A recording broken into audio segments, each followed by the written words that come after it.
નમસ્કાર મિત્રો, હું છું આઇઝેક ન્યૂટન. આજે હું તમને એક અદ્ભુત બાબત સમજાવવા આવ્યો છું, જડત્વ. જડત્વ એટલે શું?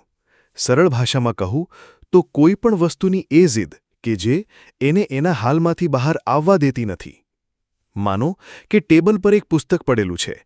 જ્યાં સુધી તમે એને તમારા હાથથી ઉઠાવશો નહીં, ત્યાં સુધી આ પુસ્તક ત્યાં જ પડેલું રહેશે. એ એનું જડત્વ છે. હવે બીજું ઉદાહરણ લઈએ. માનો કે સાયકલ તમે ધક્કો મારીને ચલાવો છો. જો ઘર્ષણ કે બ્રેક ન હોય તો એ સાયકલ સતત ચાલતી જ રહેશે. પણ જમીનનું ઘર્ષણ એને ધીમે ધીમે અટકાવે છે.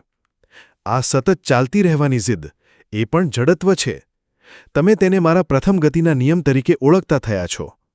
આમ, કોઈ પણ પદાર્થ પર બાહ્ય બળ ન લાગે ત્યાં સુધી તે સ્થિર હોય તો સ્થિર જ રહેશે, અને ગતિમાન અવસ્થામાં હોય તો તે તેની ગતિમાન અવસ્થા ચાલુ જ રહેશે.